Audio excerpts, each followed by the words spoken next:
स्वतंत्रता संग्राम के बलिदानी राजा महेंद्र प्रताप। प्रथम विश्व युद्ध के दिनों में भारत की आज़ादी के इस स्वप्नद्रष्टा का नाम राजा महेंद्र प्रताप था। राजा महेंद्र प्रताप वृंदावन के राजा थे। युद्ध की स्थिति का भारत के पक्ष में पूरा लाभ उठाने के लिए उन्होंने एक दिन भी व्यर्थ खोना उचित नहीं समझा। अपनी निजी संपत्ति में से जो कुछ वे बेच सकते थे वो बेचकर थोड़ा धन जमा किया और बंबई पहुंचकर जहाज द्वारा यूरोप के लिए प्रस्थान कर दिया। वे फ्रांस और स्विट्जरलैंड होते हुए फरवरी 1915 में जर्मनी पहुंचे। राजा महेंद्र प्रताप यह समझते थे कि जर्मनी की सीधी सहायता से भारत को अधिक लाभ होने वाला नहीं है, क्योंकि जर्मनी जो भी सहायता देगा उसके बदले में भारत से कुछ हिस्सा भी मांगेगा। राजा महेंद्र प्रताप ने जर्मनी के सम्राट कैसर के सामने यह प्रस्ताव रखा कि जर्मनी अफगानिस्तान के ऊपर अपने प्रभाव का उपयोग करके उसे राजी करे कि वहां आज़ाद हिंद सरकार की स्थापना की जाए, जो भारत की आज़ादी के लिए सक्रिय कार्य करे। भारत और अफगानिस्तान की सीमाएं मिली होने के कारण अफगानिस्तान का उपयोग भारत में छलांग लगाने के लिए किया जा सकता था। कैसर राजा महेंद्र प्रताप के इस प्रस्ताव से पूर्ण रूप से सहमत हो गया और परिणाम स्वरूप अफगानिस्तान के अमीर के पास भेजे जाने के लिए एक इंडो जर्मन मिशन का निर्माण हुआ, जिसमें भारतीयों के अतिरिक्त जर्मन सदस्य भी थे। कैसर ने राजा महेंद्र प्रताप को अफगानिस्तान के अमीर के नाम पत्र तथा कुछ नक्शे आदि दिए। खर्च के लिए काफी धनराशि भी राजा महेंद्र प्रताप को दी गई। इंडो जर्मन मिशन में सदस्यों की संख्या काफी हो गई थी, इसलिए राजा महेंद्र प्रताप ने अलग अलग समूहों को भिन्न भिन्न मार्गों से अफगानिस्तान पहुंचने के लिए प्रेरित किया। राजा महेंद्र प्रताप ने दूसरी दूरदर्शिता यह की थी कि जो पत्र और नक्शे आदि उनको दिए गए थे उनकी फोटो कापियां भी उन्होंने करा ली थी। कैसर ने कुछ भारतीय नरेशों के नाम से भी पत्र दिए थे। तुर्की में राजा महेंद्र प्रताप का अच्छा आदर सत्कार हुआ और कुस्तुनतुनिया में उन्होंने वहां के सभी बड़े बड़े राजनीतिक एवं धार्मिक नेताओं से भेंट की। सबने उन्हें भारत की आज़ादी के अभियान में सहयोग देने का वचन दिया। सितंबर 1915 के प्रारंभ में ही राजा महेंद्र प्रताप अफगान सीमा में प्रविष्ट हो गए। 6 सितंबर को पराह के अफगानों ने उनका भव्य स्वागत किया। हिरात के गवर्नर की ओर से भी उनका स्वागत किया गया। अंततोगत्वा अफगानिस्तान की राजधानी काबुल पहुंचकर उन्होंने वहां के अमीर हबीबुल्ला खां से भेंट की और अपनी सारी योजना उसके सामने में रखी।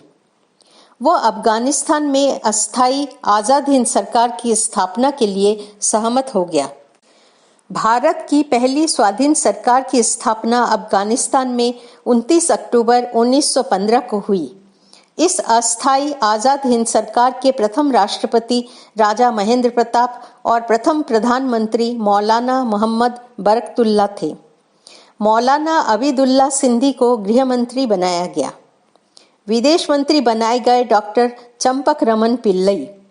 प्रथम आज़ाद हिंद फौज का भी गठन किया गया, जिसकी संख्या लगभग 6000 तक पहुंच गई थी। अमीर हबीबुल्ला खां दोहरी चाल चल रहा था। इधर तो उसने आज़ाद हिंद सरकार की स्थापना करा दी थी और उधर अंग्रेजों से मिला हुआ था। वो राजा महेंद्र प्रताप एवं उनकी सरकार की गतिविधियों की सूचनाएं अंग्रेजों के पास भेजता रहता था। हबीबुल्ला खां का पुत्र राजकुमार अमानुल्लाह खां भारतीय क्रांतिकारियों का अच्छा मित्र था। अफगानिस्तान स्थित अस्थायी आज़ाद हिंद सरकार एक ओर तुर्की से भारत की आज़ादी का प्रयास करती रही और दूसरी ओर वो रूस से भी संबंध जोड़ने का प्रयत्न किया। जार के नाम भेजा गया पत्र सोने की ठोस चादर के ऊपर अंकित था। उनके द्वारा बनाई गई आज़ाद हिंद फौज ने कबायली क्षेत्र में प्रवेश कर भारत के अंग्रेजी प्रशासन पर आक्रमण कर दिया, पर उसी समय यूरोप के मोर्चे पर जर्मनी की पराजय होने लगी। इसका परिणाम यह हुआ कि अंग्रेजों के हौसले बढ़ गए और अपने मित्र देश जर्मनी की पराजय के कारण अस्थायी आज़ाद हिंद सरकार के हाथ विफलता ही लगी। सन 1919 में अफगानिस्तान में सत्ता परिवर्तन हुआ। वहां के अमीर हबीबुल्लाह खां की हत्या कर दी गई और उसका पुत्र अमानुल्लाह खां अफगानिस्तान का अमीर बना। अमानुल्लाह खां राजा महेंद्र प्रताप का मित्र था। उसके अमीर बनते ही राजा महेंद्र प्रताप फिर अफगानिस्तान पहुंच गए। वहां उन्हें अनागरिक अधिकार प्रदान किए गए, जो बात अमीर हबीबुल्लाह खां के शासनकाल में संभव नहीं हो सकती थी, वह अमानुल्लाह खां के शासनकाल में संभव हो गई। राजा महेंद्र प्रताप और तुर्क नेताओं की प्रेरणा से अफगान सेना ने भारत पर आक्रमण कर दिया। अफगान सेनाओं का नेतृत्व जनरल नादिर खां कर रहे थे। अंग्रेजों ने इस समय कूटनीति से काम लिया। उन्होंने युद्ध करने के बजाय अफगानिस्तान के साथ संधि कर ली।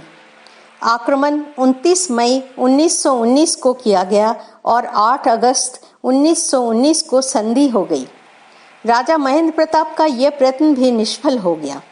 अब राजा महेंद्र प्रताप ने अफगानिस्तान छोड़ दिया और वे हिंद चीन होते हुए चीन पहुंच गए। वे प्रेम धर्म का तो प्रचार कर ही रहे थे, विश्व संगठन की कल्पना भी उनके मस्तिष्क में थी। सन 1925 में जापान के कोब नामक स्थान पर भारत के क्रांतिकारी आनंद मोहन सहाय से उन्होंने भारत की आज़ादी की समस्याओं पर गहरा विचार विमर्श किया।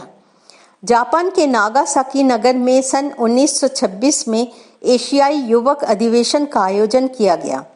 इस अधिवेशन में भारत के श्री के.आर. सब्बरवाल और विद्याधर बख्शी भी सम्मिलित हुए। राजा महेंद्र प्रताप उस समय मंचूरिया में थे। अधिवेशन का निमंत्रण पाकर वे भी एक जहाज द्वारा नागासाकी के लिए चल पड़े। राजा महेंद्र प्रताप को जब नागासाकी में उतरने नहीं दिया गया तो वे उसी जहाज से जापान के दूसरे नगर ओसाका चले गए। जहाज का गंतव्य ओसाका ही था। कुछ जापानी मित्रों के प्रयत्नों से राजा जी को ओसाका नगर में उतरने की अनुमति मिल गई। केवल जहाज के ठहरने के समय तक ही उन्हें ओसाका में ठहरने की अनुमति मिली थी। कुछ दिन के लिए राजा महेंद्र प्रताप मौलाना बरकतुल्लाह को साथ लेकर अमेरिका के सैन फ्रांसिस्को नगर भी गए, जहां गदर पार्टी के लोगों ने इन दोनों का स्वागत किया। राजा महेंद्र प्रताप के ओजस्वी विचारों से गदर पार्टी के लोग बहुत प्रभावित हुए। अपना शेष समय राजा महेंद्र प्रताप ने संसार के विभिन्न देशों में अपनी कल्पना के आर्यन देश की स्थापना के प्रचार में लगाया। वे आर्य लोगों के सभी एशियाई देशों को मिलाकर आर्यन की कल्पना कर रहे थे। राजा महेंद्र प्रताप को भारत में आने की अनुमति सन 1946 में मिल सकी, जब अंग्रेजों ने भारत से अपना बोरिय बिस्तर उठा लेने का निर्णय लिया। जय भारत।